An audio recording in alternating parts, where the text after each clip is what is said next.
Hello दोस्तों, आप सभी का स्वागत है। इस चैनल के माध्यम से आज आप लोगों को क्लास जो है कि बीएससी थर्ड ईयर का ये बुक आपका कॉम्प्लेक्स एनालिसिस है। चैप्टर स्टार्ट है आपका कॉम्प्लेक्स इंटीग्रल। कॉम्प्लेक्स इंटीग्रल का आपका ये क्वेश्चन है लॉरेंट सीरीज बेस्ड पर। लॉरेंट सीरीज पर बेस्ड क्वेश्चन है। क्वेश्चन ये कह रहा है कि सो दैट द e की पावर 1/c जेड माइनस का जेड की पावर -1 दैट इक्वल टू यानी बराबर क्या करना हमें summation -2 to infinity an z की पावर n। an की जो वैल्यू है, an की वैल्यू जो है कि 1/2 पाई इंटीग्रेशन 0 से 2 pi cos n theta minus c sin theta d theta होनी चाहिए। हाँ, अब हम सोल्यूशन करते हैं कि मान लेते हैं कि इस फंक्शन जो हमारा दिया क्या है, the given function f of z equal to e की पावर c/2 z माइनस का z की power -1।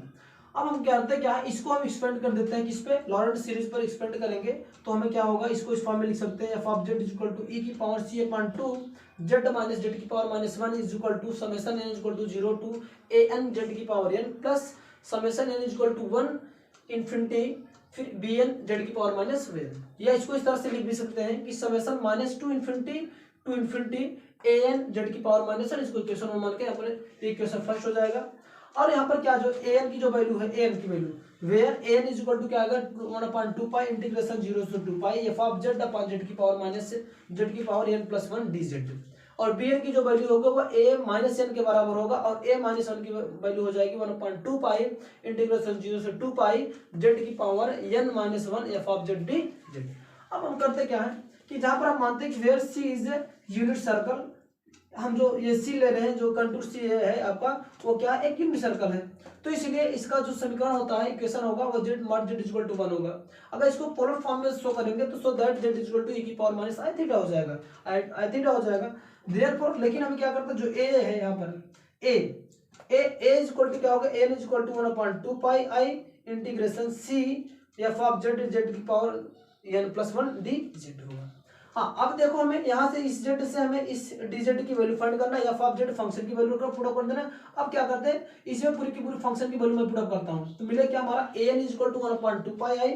f of z function की वैल्यू हमारा था e की power c/2 z minus z की power -1 upon z n+1 into dz। अब dz की वैल्यू हमें निकालना था, इसी को डेरिवेट कर दो। यहाँ पर इसको जो इक्वेशन है आपका पोलर फॉर्म का, जो सर्कल का, यूनिट सर्कल का जो आपका इक्वेशन पूरा फॉर्म कर ले, इसको डेरिवेट करेंगे। डेरिवेट यहाँ पर मैंने किया नीचे z इक्वल टू अगर e की पावर i थीटा है तो इसको डेरिवेट करेंगे dz equal to i e की power i theta into d theta मिलेगा। तो हमें रिप्लेस कर देना है d थीटा को, यहाँ पर d थीटा के स्थान में क्या, सॉरी dz के स्थान पे क्या कर दे रहे हैं, i e की power i theta into d theta लिखा जाएगा। तो वही चीज यहाँ पर लिखा गया। और z के स्थान पे क्या है, z इक्वल टू e की पावर i थीटा है, तो z को रिप्लेस कर दिया e की पावर i पावर था n+1 हो जाएगा, n+1 इंटू थीटा हो जाएगा। अब यहाँ पर चलते हैं, देखो कुछ चीजें कैंसिल आउट होगा, थोड़ा सा उसको सॉल्व करते हैं। an equal to 1/2 pi i integration 0 से 2 पाई e की पावर c/2, फिर ये जो ये फॉर्म बना ये वाला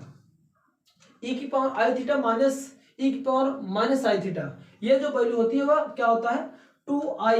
2i साइन थीटा की वैल्यू होती है, जो मैंने यहाँ पर लिखा है साइन थीटा इक्वल टू होता है e की power i theta minus e की power minus i theta upon का 2i। तो यहाँ से अगर हम यहाँ से e की power i theta minus e की power minus i theta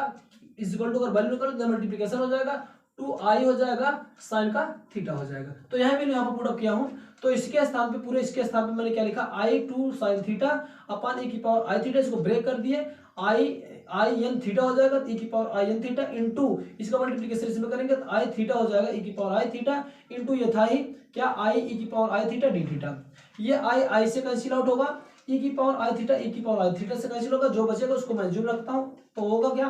an equal to बचे क्या 1/2 पाई बचेगा इंटीग्रेशन 0 से 2 पाई, यहाँ पर क्या बचेगा e की पावर ये 2 से कैंसिल हो जाएगा तो बचे क्या e की power c/2 into iota 2 sine theta, फिर e की इंटू ये ऊपर जाएगा तो माइनस हो जाएगा e की power minus i n theta into d theta हो जाएगा। ये 2 से कैंसिल आउट हो जाएगा, 2 से कैंसिल आउट हो जाएगा तो बचे क्या हमारा, ये बन गया आपका e की power c i sine theta into ये e की power minus i n theta और d थीटा बचा। हम जानते हैं कि जिनका जो बेस इक्वल होता है तो उनके पावर सब्ट्रैक्ट होगा, सब्ट्रैक्ट हो जाएगा, एडिशन होगा तो ऐड हो जाएगा। तो चलो यहाँ पर सब्ट्रैक्ट की बात है तो बेस इक्वल है तो ये दोनों कर लेते हैं। an equal to 1/2 pi integration 0 से 2 पाई e की power i c sine theta minus i n theta d theta हो जाएगा। अब हम करते क्या है, यहाँ से अगर आयोटा कॉमन लूंगा तो an is equal to 1/2 pi integration 0 से 2 पाई e की पावर i कॉमन लिए तो c sin theta minus n theta D theta बन जाएगा। अब क्या करते हैं, इसको मैं जो है कि एक्सपेंड कर कॉम्प्लेक्स फॉर्म पे इसको एक्सपेंड कर देते हैं। एक्सपेंड करने पर हमारा क्या आ जाएगा, an is equal to 1/2 pi integration 0 से 2 पाई cos, इसको मैं कर रहा हूँ एक्सपेंड करूंगा तो होता क्या है, मैं यहाँ पर लिख दे रहा हूँ e की पावर i थीटा का फॉर्म होता है cos theta minus i sin का थीटा होता है। इसमें फॉर्म इसको ब्रेक करेंगे तो ब्रेक हो जाएगा cos और पूरा हमारा ये है थीटा यानी n थीटा, इसकी वैल्यू लिखेंगे तो क्या होगा c sin theta minus n theta, फिर minus i iota sin c sin theta minus n theta bracket में d थीटा हो जाएगा। इसका क्या करते हैं, मल्टीप्लिकेशन कर लेते हैं तो हो क्या जाएगा हमारा, मिले क्या, यहाँ से दो पार्ट में डिवाइड करते हैं तो an is equal to 1/2 pi integration 0 से 2 pi cos c sin theta minus n theta D theta, एक कर दे दूसरे को minus iota upon 2 pi integration 0 से 2 pi sin c sin theta minus का n थीटा डी थीटा। इसको question second मान के यहाँ पर छोड़ देते हैं। अब ये जो सेकंड वाला पार्ट है, जो सेकंड वाला पार्ट है, सेकंड वाला पार्ट को हम थोड़ा सा एडजस्ट करते हैं। क्या करते हैं, इसको मैं फंक्शन को थीटा मान लेता हूँ, F of theta is equal to sin c sin theta minus n theta D theta, तो ये हो गया। अब थीटा को रिप्लेस कर देना 2 पाई माइनस का थीटा, क्योंकि ये आपका प्रॉपर्टी है आपका डिफरेंट इंटीग्रल का, तो यहाँ से आ जाएगा थीटा के स्थान पे 2 पाई से रिमूव करेंगे, F 2 pi minus theta is equal to sin c sin 2 pi minus theta minus n theta D theta. इसको हम जानते हैं 360 माइनस थीटा बराबर माइनस sin थीटा होता है, तो ये आ जाएगा sin minus c sin theta minus n theta D theta, तो ये माइनस का मल्टीप्लिकेशन हो जाएगा तो minus sin c sin theta minus का n थीटा डी थीटा बच जाएगा। अब ये देख रहे हैं आप, ये वाली वैल्यू ये पूरा आपका इसके इक्वल दिख रहा है, लेकिन साइन माइनस केवल है, तो इसके साथ हम क्या करते हैं माइनस साइन थीटा गया, यानी फंक्शन हमारा बन जाएगा F 2 pi minus theta is equal to minus F theta. जब ऐसे भी इंटीग्रेशन में ऐसे वैल्यू किसी भी दिए गए फंक्शन की वैल्यू अगर उसमें पाई minus theta 2 pi minus theta के बराबर आता है माइनस साइन में, तो उसकी वैल्यू क्या माना जाता है, जीरो, जो कि मैंने यहाँ पर थोड़ा सा कर दिया। ये पूरे फंक्शन को सेकंड वाले को, इस सेकंड वाले पूरे फंक्शन को मैंने क्या मान लिया, आई मान लिया हूँ, और आई का मान यह होता है क्या, जीरो तब होगा जब हमारा कोई भी अगर इस तरह से फॉर्म को, अगर इस तरह से फॉर्म हमें सेटिस्फाई करता है तो हमारा हमेशा जो इसकी इंटीग्रेशन की वैल्यू होगी वो जीरो हो जाएगी। कहने का मतलब ये वाला पार्ट हमारा सेकंड वाला पार्ट यहाँ से राइट वाला वो जीरो हो जाएगा। तो अब क्या करेंगे 10 बाय द इक्वेशन सेकंड से, अब इसे इक्वेशन सेकंड से करेंगे, इसकी पूरी वैल्यू जीरो हो गई तो बचे क्या हमारा, ये बचेगा, तो होगा क्या an is equal to 1/2 pi integration 0 से 2 पाई जाएगा cos c n theta minus का cos c sin theta minus का n थीटा डी थीटा बच जाएगा।